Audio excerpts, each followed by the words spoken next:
Live from New Delhi, you're watching DD India News Hour, India's voice to the world, with me, Deepika, coming up in the next 1 hour. Korean President Lee Jae-myung receives ceremonial reception at Rashtrapati Bhavan, scheduled to meet Prime Minister Narendra Modi in a short while from now in New Delhi.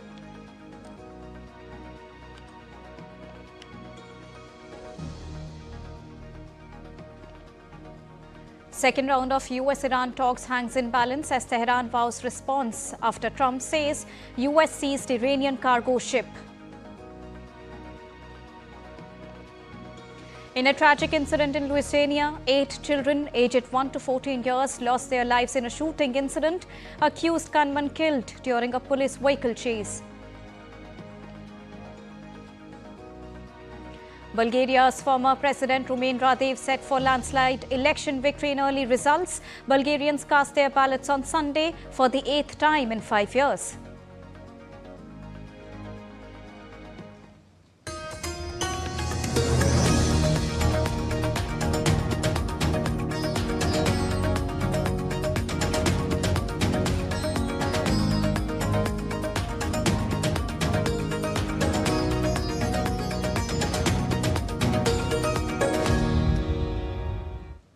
Good morning to all the viewers joining us at this morning broadcast. To begin with the latest. Now, South Korean President Lee Jae-myung is in New Delhi as part of his 3-day visit to India. President Lee began his day with receiving a ceremonial welcome at Rashtrapati Bhavan. In a short while from now, President Myung will hold discussions with Prime Minister Narendra Modi on strengthening bilateral cooperation across a wide spectrum of areas, including shipbuilding, trade, investments, AI, semiconductors, critical and emerging technologies, people-to-people connect and cultural exchanges. They will also exchange views on regional and global issues of mutual interest. Prime Minister will also host a lunch in honor of the visiting dignitary. Later in the day, President Lee will also hold discussions with President Draupadi Murmu. She will host a banquet in honor of the visiting dignitary. India and South Korea share a multifaceted partnership rooted in ancient civilizational ties and shared values of democracy and rule of law. The visit of President Lee underscores the shared aspiration of both the countries to further strengthen the existing areas of cooperation while expanding collaboration in new and emerging areas of mutual interest. President Lee also paid homage to Father of the Nation, Mahatma Gandhi, at Rajghat.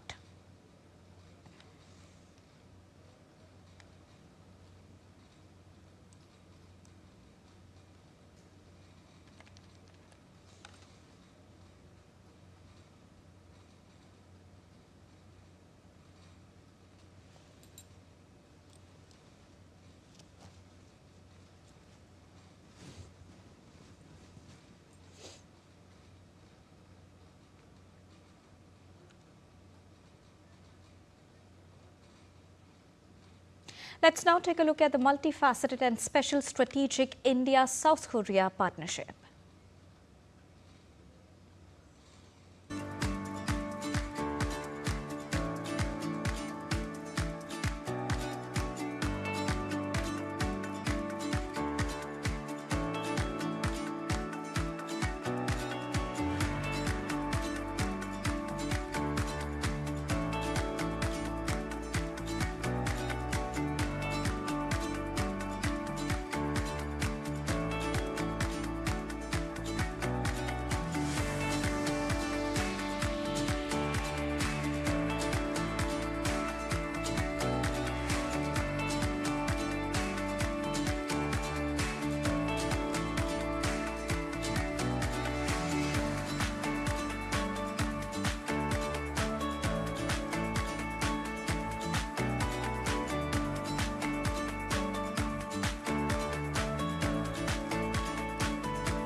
And now to get you more on this, I'm joined by DD India correspondent Jessica Taneja on phone line. Jessica, good morning. Tell us the importance of this visit to India and how is it going to boost the partnership in different sectors between both the countries. Jessica.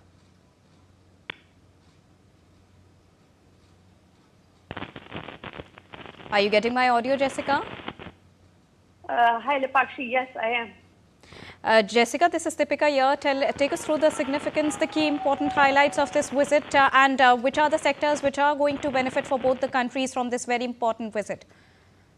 Apologies, Deepika. Yes, this was an important day for both India and South Korea in terms of this very important bilateral visit that we've seen from Lee Jae-myung. This is his first visit since he was elected in 2025. It also recalled that he had sent a special team of envoys to various countries just a month after he was elected last year, which also included the likes of India, the United States, the United Kingdom, giving India and according India the same status and relationship that it has had with many other Western partners. So, of course, this relationship becomes much more important. You'd see a memorandum of understanding to the tune of in various other sectors, especially if we talk about is the maritime sector and particularly shipbuilding, something which is pretty prominent as an industry and thriving industry in South Korea. And that is where the partnership could be enhanced. Apart from that, the bilateral trade between the two has stood at $28 billion. And perhaps they will also take a stock of how to further strengthen their comprehensive strategic economic partnership that has been in existence since the last 10 years. All right. Thank you so much, Jessica, for joining us and getting us 2010. All right, Jessica. Thank you so much. Moving on. Now, Indian National Security Advisor Ajit Doval paid an official visit to Riyadh on Sunday, where he held high-level meetings with Saudi officials. He was received by Ambassador Dr. Suhail Khan and Deputy Minister Dr. Saud Al-Sati. Later, he had meetings with Energy Minister Prince Abdulaziz bin Salman, Foreign Minister Prince Faisal bin Farhan, and Saudi NSA Dr. Musaid Al-Aiban. During the meetings, they discussed bilateral relations, regional situation, and other issues of mutual interests. Now, since the West Asia war, External Affairs Minister Dr. S. Jaishankar has travelled to the UAE. Energy Minister Hardeep Singh Puri has travelled to Qatar, and now NSA Ajit Doval is travelling to Saudi Arabia. In a landmark step towards positioning India as a global hub for advanced semiconductor manufacturing, Odisha hosted the groundbreaking ceremony of Heterogeneous Integration Packaging Solutions or 3D glass solutions in Bhubaneswar. Union Minister for Railways, Information and Broadcasting and Electronics and Information Technology, Ashwini Vaishnaw, and Odisha Chief Minister Mohan Charan Majhi graced the ceremony. This is India's first advanced glass semiconductor packaging unit, and it firmly places Odisha at the forefront of next-generation semiconductor innovation. The project is being established under the Semiconductor Innovation Initiative by Heterogeneous Integration Packaging Solutions or 3DGS, with a proposed investment of approximately 1,944 crore rupees. The unit aims to produce around 70,000 panels and 13,300 3DHI modules annually. Orissa में एक hi tech industry आना अपने आप में बहुत ही गौरव की बात है और यहाँ जो इंडस्ट्री लगेगी ये एक बहुत ही अद्भुत टेक्नोलॉजी है, बहुत ही एडवांस टेक्नोलॉजी का आप जो टेक्निकल भाषा में अगर कहें तो नॉर्मली सिलिकॉन का सबस्ट्रेट होता है चिप्स बनाने में, चिप्स की मैन्युफैक्चरिंग में। अब सिलिकॉन सबस्ट्रेट की जगह और ज़्यादा एडवांस्ड 3 डायमेंशनल ग्लास सबस्ट्रेट की एक टेक्नोलॉजी जो कुछ ही वर्षों पहले इस टेक्नोलॉजी पे काम चालू हुआ था दुनिया भर में, वो टेक्नोलॉजी का पहला मेजर कमर्शियल प्लांट यहाँ उड़ीसा में चालू होगा। इसका आज फाउंडेशन स्टोन हुआ है। The newly inaugurated Delhi-Dehradun Expressway is opening up fresh opportunities for farmers and traders in western Uttar Pradesh. With faster connectivity and reduced travel time, growers in Saharanpur are now able to send their fruits and vegetables directly to major markets like Delhi, ensuring better prices and less spoilage.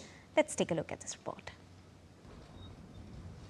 With the Delhi-Dehradun Expressway now fully operational, fruit and vegetable growers in Saharanpur, Uttar Pradesh are likely to see a significant boost in earnings. For years, farmers here relied largely on local mandis, often settling for modest returns on their produce. But improved connectivity is now transforming that reality, cutting travel time and enabling faster, direct access to major markets like Delhi, where demand and prices are higher. इससे काफ़ी फर्क पड़ा, जिससे कि दिल्ली पास हो गया और जो हमारी सब्जी है वो सही समय से पहुंच जाती है मंडी। अब जो लोकल पहले जो था, दिल्ली दूर पड़ती थी, दूर की मंडी नहीं कर पाते थे, लोकल की मंडी करनी पड़ती थी। अब इससे फायदा ये हो गया कि लोकल की मंडी ना करके हम बाहर भी माल पहुंचा देते हैं, जिससे सही सुरक्षित पहुंच जाता है, जिससे कोई नुकसान नहीं होता हमें। Farmers say that with transportation costs coming down, produce reaching markets faster and spoilage reducing, hopes of better returns are rising. दिल्ली-देहरादून express highway से किसानों को और फल विक्रेताओं को और बाकी जो भी सब्जी के व्यापारी हैं उन सबको बहुत फायदा हो रहा है। यहाँ से बहुत ही आवागमन बहुत आसानी से हो रहा है। Built at a cost of around 12,000 crore rupees, the 213-kilometer 6-lane Delhi-Dehradun Expressway, spanning Delhi, Uttar Pradesh and Uttarakhand, is poised to strengthen the region's agricultural economy. Time for a quick and short break, but still to come on the other side. Small plane crash in Florida yard leaves pilot dead and homes damaged. North Korea tests missiles with cluster warheads. Leader Kim Jong-un oversees fresh missile launch. And Venezuela's Delcy Rodriguez launches anti-sanctions campaign amid push for IMF funds and power crisis.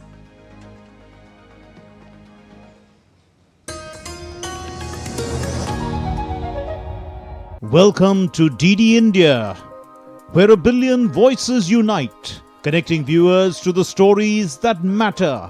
India is not just another news channel. It's the international channel that puts the spotlight on the global south, bringing you stories from the heart of emerging economies, dynamic cultures, and transformative voices. As the international news channel of India's public broadcaster Prasar Bharati, DD India delivers high-quality content from every corner of the globe, focusing on the stories that shape our future. We don't just report news. We connect you to India's voice in the global narrative. From current affairs to culture, from economic growth to sustainable development, and the ever-evolving world order, DD India gives you a comprehensive view of the world around us. Stay connected, stay informed, and embrace the stories that shape our lives. DD India. India's voice to the world.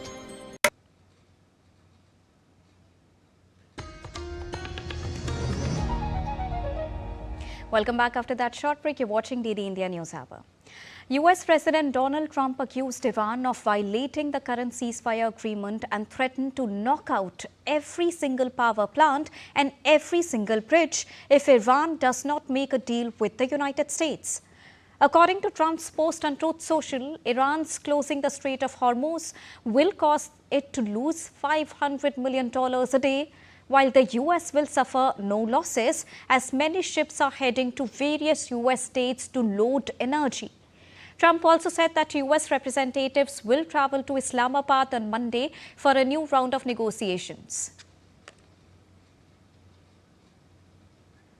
Hours after Trump's announcement, Iran rejected taking part in the second round of the peace talks with the US. Iranian Foreign Ministry spokesperson Ismail Baghei said in a social media post that United States' blockade of Iranian ports or the coastal areas violated the Pakistan-mediated ceasefire and was unlawful and criminal. He cited a United Nations General Assembly resolution to argue that the blockade was an act of aggression against Iran. The United States said on Sunday that it had seized an Iranian cargo ship that tried to run its blockade, and Iran said it would retaliate. U.S. Central Command released footage showing a naval vessel intercepting a cargo ship. In the footage, a gun can be seen firing in the direction of the cargo ship. President Donald Trump wrote on his Truth Social platform that the Tuiska was seized by the U.S. Navy after failing to respond to a warning to stop. Early on Friday, Trump said the U.S. naval blockade would remain in full force, noting that the U.S. would not lift it until the country makes a deal with Iran.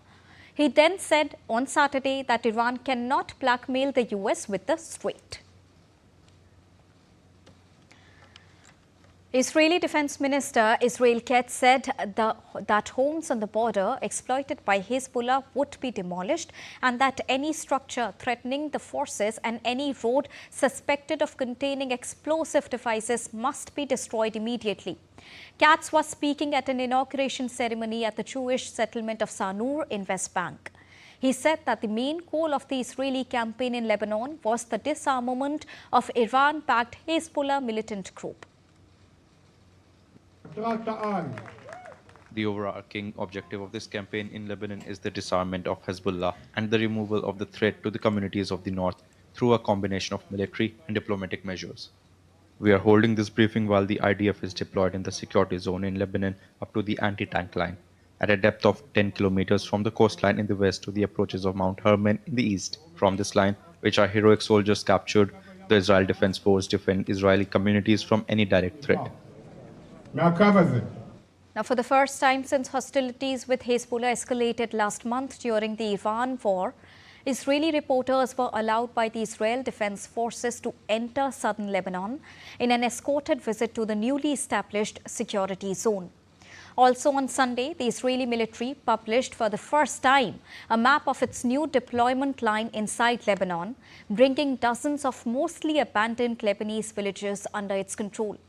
Israel and Lebanon agreed on Thursday to a US-backed ceasefire in fighting between Israel and Hezbollah. The visit took place during a fragile 10-day ceasefire announced by US President Donald Trump that began at midnight between Thursday and Friday, following more than 40 days of fighting in southern Lebanon. Argentine President Javier Milei declared on Sunday that the joint US-Israel war against Iran was the right thing to do as he signed the Isaac Accords aimed at deepening bilateral ties between Israel and Latin American countries. Making his third visit to Israel as the president, Milei reaffirmed Argentina's support for the campaign against Iran, citing his government's earlier decision to designate the Islamic Republic's Revolutionary Guards a terrorist organization. Argentina has accused Iran of not cooperating with a probe into a 1994 bombing in Buenos Aires that killed 85 people at a Jewish community center. Israel and Argentina's leaders announced a new direct flight route that will be launched between the two countries. The announcement was made at a joint presser by Israeli Prime Minister Benjamin Netanyahu and Javier Milei, in which the countries signed bilateral cooperation agreements that included an aviation deal.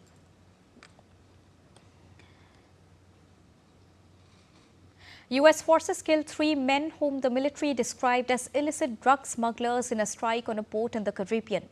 US Southern Command on Sunday posted what it said was video of the strike on social media, showing an explosion of a small boat traveling on open water.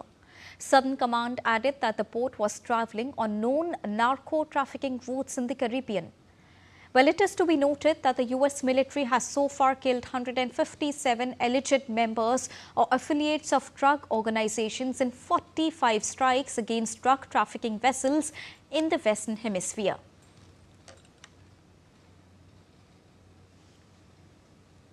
In another news from the US, a mass shooting took place in Louisiana, where a gunman killed 8 children aged between 1 and 14 years at a home in Shreveport on Sunday in what the authorities believe was an act of domestic violence. During a press conference, Police Corporal Chris Portolon said that 7 of the victims were found inside the house, while the 8th child was shot while trying to escape across the roof. The police identified the suspect as Shamar Elkins. After the attack, he allegedly carjacked a vehicle at gunpoint, prompting a police chase that ended when the officers fatally shot him. Louisiana State Senator Sam Jenkins said the tragedy highlights the urgent need for increased resources to address domestic violence. According to the Gun Violence Archive, the incident is the deadliest mass shooting in the United States in more than 2 years.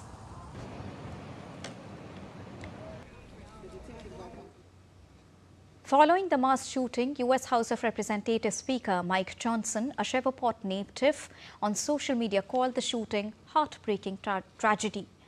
While Louisiana's Governor Jeff Landry said on social media that he and his wife were praying for everyone affected.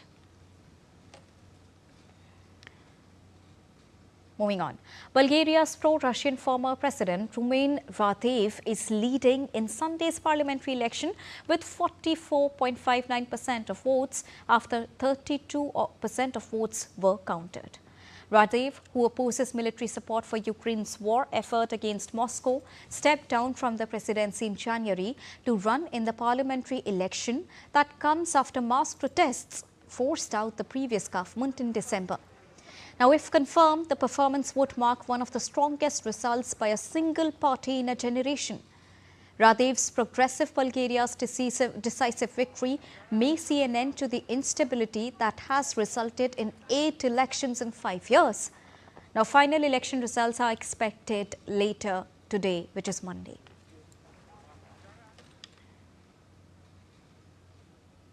Bulgaria's pro-Russian former president Rumen Radev has vowed to lead Bulgaria out of a chronic political crisis with his grouping winning Sunday's general election. Let us now take a look about the former president. Well, Rumen Radev was born on the 18th of January in the year 1963 in southeastern town of Dimitrivograd. Radev was the top graduate of Georgy Benkovsky Bulgarian Air Force University in 1987. He was trained at the U.S. Air Force Squadron Officer School and Air War College located at Maxwell, AFB, Alabama. He also served as the commander of the Bulgarian Air Force from 2014 till 2016. He entered politics in 2016 and later won a presidential election to the mostly ceremonial post.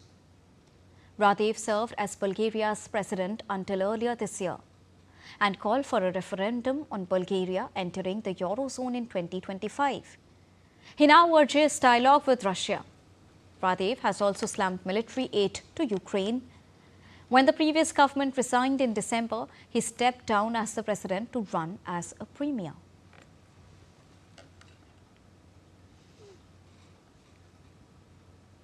Moving on to Peru now, at least 3,000 Peruvians demonstrated in Lima on Sunday to demand their votes be counted in Peru's presidential election. Backers of ultra-conservative candidate Rafael Lopez and members of civic groups demanded their votes to be respected following serious accusations of fraud against the National Office of Electoral Processes over irregularities in the organization and logistics of the race. Results from the first round of Peru's presidential election will not be released until mid-May after a chaotic vote leading to what appeared to be a tight race. A record 35 candidates ran for president on the 12th of April in the chronically unstable Andean nation, where 4 of the last 8 presidents were impeached by the Congress. In North Korea, North Korean leader Kim Jong-un oversaw Sunday's ballistic missile test launches as part of efforts to evaluate the performances of warheads carrying cluster bombs and fragmentation mines. The tests represented the 4th ballistic missile launch this month and the 7th this year. The tests involved 5 launches of upgraded short-range Hwasong-11 RA surface-to-surface tactical ballistic missiles to evaluate the power and performance of the new warheads. South Korea confirmed detecting the launches from the Sinpo area and immediately convened an emergency security meeting. Seoul warned of a firm response to any further provocations and said it is maintaining a strong defense posture along with the United States.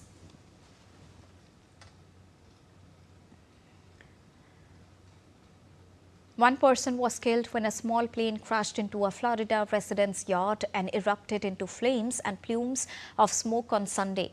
The Federal Aviation Administration and the National Transportation Safety Board said that a Cessna C-402 aircraft crashed into the yard. FAA confirmed only the pilot was on board in a flight from Tampa North Aero Park, while officials confirmed that fire caused by the crash has been extinguished and the home received damage.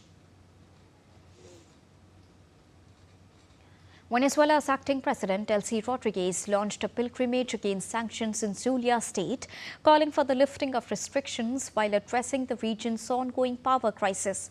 President Delcy Rodriguez said the government is seeking $5 billion from the International Monetary Fund, or the IMF, to rebuild infrastructure, including electricity, water and hospitals. And we are just 5 days away from the beginning of the first international conference on transitioning away from fossil fuels. The conference, co-hosted by Colombia and the Netherlands in Santa Marta, Colombia, from the 24th till the 29th of April, is a space for governments and people from all over the world to come together to work towards an equitable and orderly energy transition.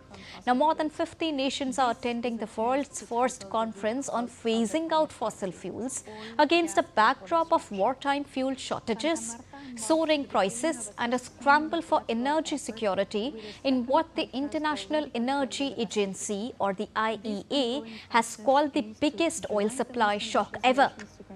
The gathering was born out of frustration with consensus-based United Nations climate talks, where efforts to negotiate a fossil fuel exit strategy have stalled.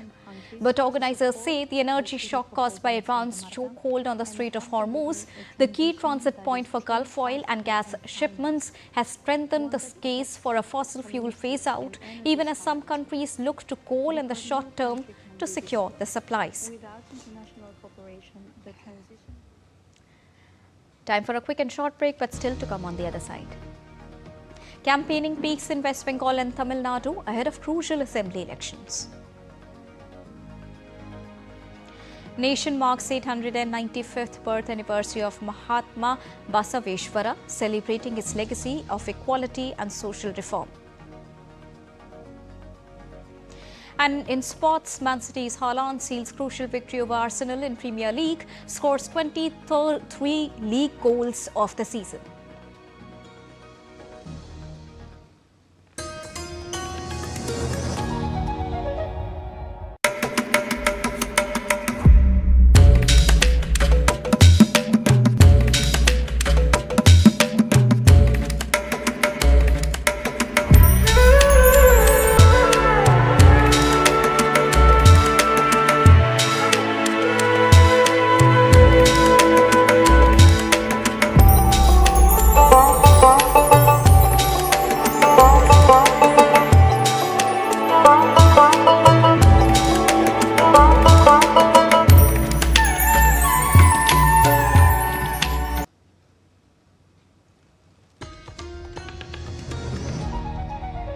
Welcome back after that short break. You're watching DD India Newshour. India and Sri Lanka are giving fresh momentum to bilateral ties as India's Vice President C.P. Radhakrishnan is on a 2-day visit to Colombo, focusing on development partnership, regional cooperation and deepening people-to-people ties. Let's take a look at this report to know more about this crucial visit. India and Sri Lanka are stepping up engagement as Vice President C.P. Radhakrishnan undertakes a key 2-day visit to Colombo focused on deepening strategic and people-centric ties. On day 1, VP Radhakrishnan met Sri Lankan President Anura Kumara Dissanayake at the Presidential Secretariat. Talk centered on strengthening multifaceted ties anchored in shared history and civilizational links. During the delegation level talks, they reviewed the ongoing bilateral initiatives between the two countries, including the progress on various development cooperation projects that have been undertaken by India in Sri Lanka. Later, Sri Lankan Prime Minister Harini Amarasuriya hosted a luncheon at Temple Trees. Discussions highlighted cultural connect and the need to further deepen bilateral cooperation and people-to-people bonds. The discussions focused on the deep civilizational bond between the two countries and the vibrant people-to-people links that are foundational to the relationship. Leader of the opposition, Sajid Premadasa, also called on the Vice President. Both leaders explored avenues to expand trade and economic cooperation while reinforcing overall bilateral ties. In a strong outreach to the community, Indian origin Tamils accorded a grand welcome to the Vice President in Colombo. During the event, he handed over 145 houses under the third phase of the Indian Housing Project, taking the total to 4,000 homes delivered so far. India and Sri Lanka not only have warm, friendly ties, but they have a shared culture and history that goes back to millennia. And the first ever visit by a Vice President of India to the island nation has not only strengthened the relation further, but it has also started a new chapter in the relations between the two countries, be it culture connect or the shared heritage that we have, or the economic ties and the obvious living bridge that the two countries have, the people-to-people connect. All of these are going to get stronger with this ongoing visit of the Vice President to the country. In Colombo, Sri Lanka, with camera person Naveen Amakshadongre, DD India. And during his visit to Sri Lanka, Vice President C.P. Radhakrishnan paid respect at Kathiresan Temple and the iconic Gangaramaya Temple. The visit highlights the shared spiritual and cultural heritage between India and Sri Lanka, underscoring centuries-old civilizational ties that continue to shape the strong bond between India and Sri Lanka.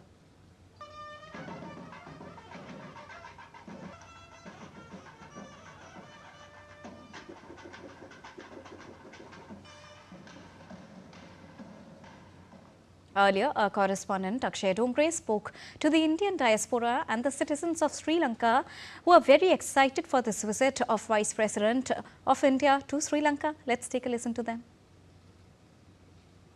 We are in Sri Lanka and Honorable Vice President of India is on a visit here in Colombo, and we have community leaders here as well as people of diaspora and of Sri Lankan community. And we'll speak to them about this visit of the Vice President of India and how it enhances the Indo-Sri Lankan relations. Oh, we are very, very happy. I have no words to express. We are so happy that Vice President of India is here. I think this is the first time a Vice President is coming on official visit to Sri Lanka. So we are elated. We are so happy. Actually, I believe that the countries, India is almost every aspect is supporting. Even recently there was a big cyclone and floods, and that is the first country to come and help us is India. The relation between, because of education-wise, they are giving good support for us. They are giving good scholarships here. A lot of our students, state people, poor people, going and studying. That's a big problem. Yeah, first visit, it is good. It is more good together the relationship with the both countries, and for our community also. We are hoping more and more India government has to be close to with the Sri Lankan government for the future, all the things. This is the most opportune moment and the most appropriate time the Vice President visit to Sri Lanka is going to really explode the relationship between the two countries, as we as a country have never been like this before. We have a very pragmatic government who is supporting or who is cooperating with India in every aspect, and we couldn't be better. So I feel that this visit is an honor for Sri Lanka, and especially for all the Indian origin communities that we live here. It's a pride that we have someone who speaks our language is here on an official visit. Here also we have a lot of India diaspora, and plus we have a lot of activities with Sri Lanka and India. And we have something called as GoPio as well, so where we have all the good activities and community events like even Holi or anything, where we are all being felt and as our own hometown here. So that's how Sri Lanka is embracing Indians as well here. So it's really a nice, good atmosphere to be here, and I'm really happy that when Vice President is here, this makes us proud to be an NRI here. So last 3 decades, I can see a lot of changes coming up in Sri Lanka from India, from late 80s, once we signed the 13th Amendment. From there onwards, India's impact and influence in Sri Lanka is very much higher. So a lot of investment in terms of the free housing project for the plantation sector, north and east sector, and the energy sector. And we also feel whenever we get a disaster, India is the first neighbor to come up here and help us. On to India's assembly elections now. Election campaigning has intensified ahead of the state assembly elections in the states of West Bengal and Tamil Nadu. In West Bengal, the atmosphere is charged as parties intensify their outreach ahead of the two-phased assembly election. Prime Minister Narendra Modi conducted a whirlwind election campaign in West Bengal on Sunday. He addressed 4 rallies. On the other hand, BJP President Nitin Nabin and party senior leader JP Nadda are all set to hold election rallies and roadshows today. Mamata Banerjee, the chief of the All India Trinamool Congress, is continuously campaigning for the elections as well. She held public rallies in Hooghly and Purba Bardhaman district in support of the party candidates on Sunday. Today as well, she will take part in public meetings and roadshows. In southern part of India, poll campaigns, political parties are holding marathon meeting and rallies for Tamil Nadu Assembly elections. Andhra Pradesh Chief Minister N. Chandrababu Naidu will campaign for the National Democratic Alliance. DMK Chief Minister M.K. Stalin is scheduled to hold a roadshow in Chennai today. On Sunday, he released his party's manifesto and named it as Chennai Super 6. The manifesto promises infrastructure, urban renewal and transportation upgrades to transform the city into a world-class hub. The voting will take place on the 23rd of April across all 234 constituencies of Tamil Nadu. And staying on Tamil Nadu, in Tamil Nadu at least 23 people were charged to death and 6 others sustained serious injuries following a massive explosion at a private firecracker manufacturing unit near Virudhunagar. According to police and fire rescue officials, 4 of the 6 injured are in critical condition and are undergoing treatment at Virudhunagar Government Medical College Hospital. The impact of the blast was so severe that at least 3 rooms were reduced to rubble and several adjacent structures were completely levelled. President Draupadi Murmu has expressed grief over the incident.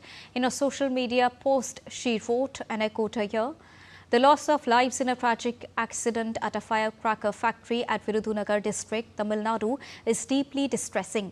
I extend my heartfelt condolences to the bereaved families. I wish the injured a speedy recovery." Unquote. India's Vice President extended his condolences, saying, "The most heartbreaking accident that occurred in a fireworks factory near Virudhunagar causes immense sorrow. I express my deepest condolences to the families of those who lost their lives in this accident. I pray that all the injured recover fully soon." Unquote. Prime Minister Narendra Modi expressed grief. In a social media post, he wrote, and I quote him here, "The accident that occurred in Virudhunagar district of Tamil Nadu is deeply distressing. I convey my deepest condolences to those grieving the loss of their loved ones. I pray that the injured recover swiftly." Unquote.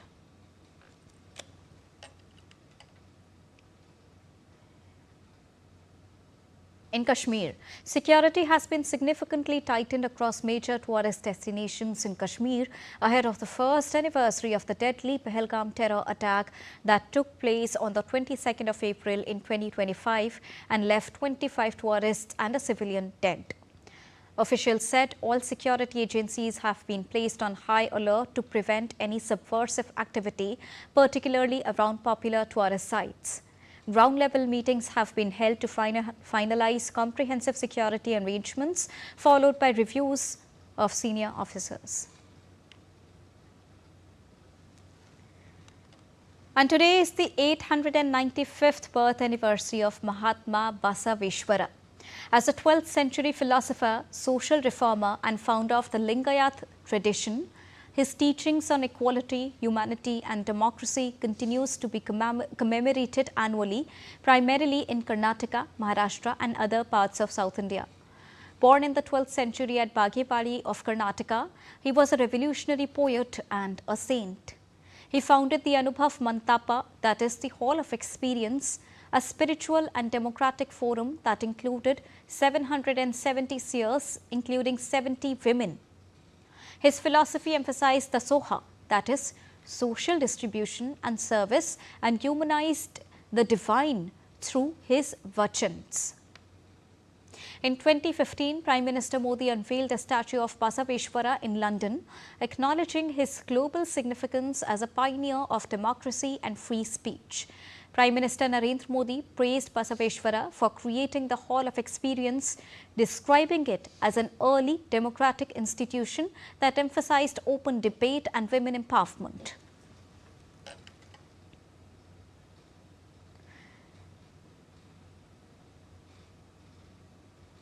In the arid stretches of Rajasthan's Desert National Park, scientists have made a striking discovery: a new species of jumping spider adapted to survive extreme desert conditions.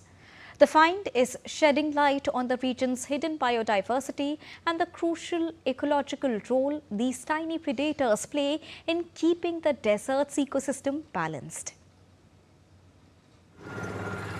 An in-depth study of spider species in the arid stretches of the Desert National Park in Jaisalmer has led to the identification of a new species, Mogras shushk. This jumping spider, named after the Sanskrit word shushk, meaning dry, is uniquely adapted to extreme heat and sandy terrain. Feeding on large quantities of insects, it plays a crucial role in natural pest control and helps maintain the region's ecological balance. इस species का नाम हमने मोगरस शुष्क रखा है। शुष्क यानी dry. We have named this species Mogras shushk. Shushk means dry in Sanskrit, and this species is found in regions like Rajasthan and Gujarat. Conducting research on them is very important, their ecology, what they feed on, etc. Spiders in general consumes around 400 to 800 metric tons of insects every year.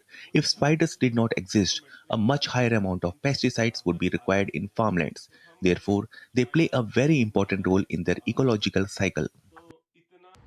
Officials say the Desert National Park is rapidly emerging as a biodiversity hotspot, supporting not just the great Indian bustard and other desert wildlife, but also a vast and largely unexplored world of microbial life.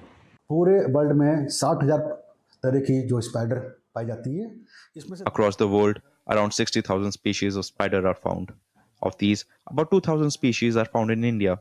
According to researchers, the DNP region alone has around 120 species of spider, of which 7 to 8 are not found anywhere else. The ecosystem here is very unique, supporting a wide variety of species including spiders, vultures and several reptiles as well.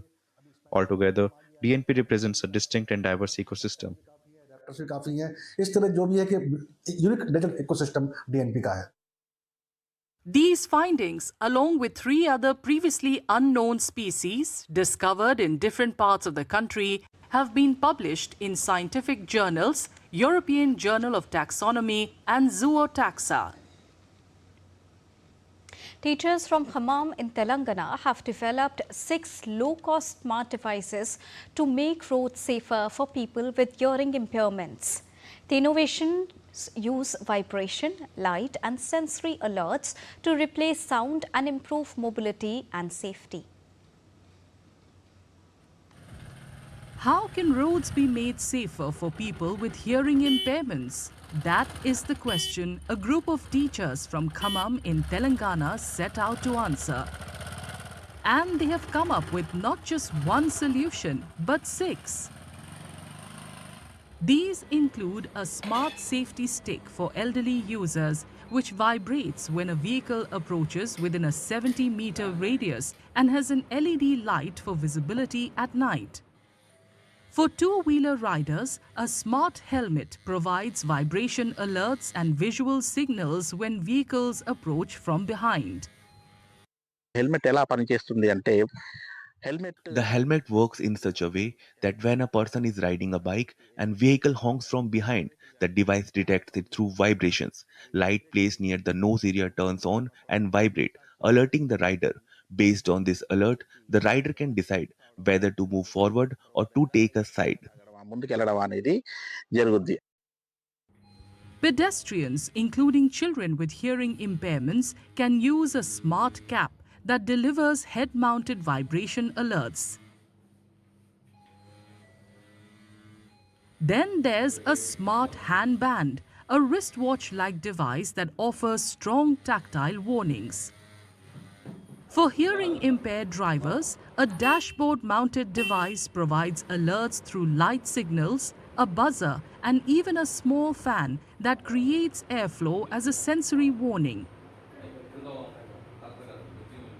Finally, there is also safety footwear, which uses vibrations through its sole to alert users to approaching movement, including vehicles and pedestrians. All of these are intuitive and accessible solutions available at a remarkably affordable price. Built on the concept of vehicle-to-pedestrian communication, the technology converts the sound of a vehicle horn into radio signals using a small transmitter. These signals are then picked up by the compact wearable devices, alerting users through vibrations, lights, or other sensory cues, effectively replacing sound with touch and visual feedback. The initiative is led by Sheikh Rajali Pasha, a teacher and in-charge headmaster at a government school in Singareni Mandal of Khammam district, and Praveen Kumar, a teacher and president of an association for persons with disabilities in Yelandu.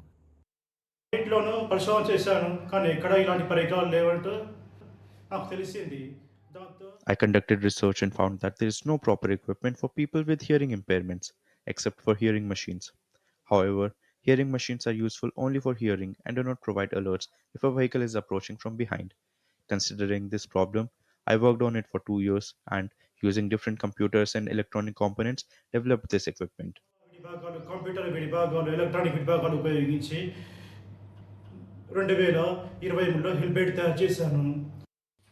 According to the inventors, each of the devices can be manufactured at an estimated cost of just around 350 rupees, making them easily accessible and scalable. The devices are still in their developmental stage, but the initiative has begun drawing attention for its simplicity, scalability, and human-centric design. For many, it represents more than just a technological solution. It is a step towards inclusive mobility and dignity on the roads. And now let's get you all the latest action from the world of sports, to begin with soccer first. In the ongoing Premier League season, Manchester City striker Erling Haaland picked the perfect time to end his lean spell with a winning goal in a 2-1 victory over leaders Arsenal to give his side the edge in the title race on Sunday. Now, the Norwegian poacher had not scored in the league since February, but his emphatic finish after 65 minutes of a compelling Etihad Stadium showdown proved decisive as City moved 3 points behind Arsenal with a game in hand. Victory over relegation-bound Burnley on Wednesday would move City top of the table with 5 games to play. Arsenal, who have been favourites to win their first title since 2004, having led the race since October, have 70 points from 33 games, with City on 67 from 32. In cricket, at the ongoing Premier League edition, Gujarat Titans and Mumbai Indians will battle it out today. The battle between the two will be one between the two highly contrasting bowling attacks that proves that the presence of superstars does not equate to success. After a stunning victory over Kolkata Knight Riders, the 6th-placed Gujarat Titans will be aiming to get their 4th victory of the season, while the bottom-placed Mumbai Indians will be trying to come up with a solution for its slump, which has led to 4 heavy thumpings after starting the campaign with a victory. Gujarat Titans' pace attack this season has been standout and unchanged, with the Indian trio of Mohammad Siraj, Prasidh Krishna and Ashok Sharma, besides South African Kagiso Rabada, in action. Their combined pace bowling average stands at 24.89, which is the best in the competition so far. And before we let you go, it's now time to bring you some amazing visuals. Paper lanterns illuminated Lake Esilatin in Mexico City as families came together for an evening of remembrance, sending messages of peace and hope across the water. Inspired by traditions such as Loy Krathong, participants released lanterns in honor of loved ones, symbolizing healing and renewal.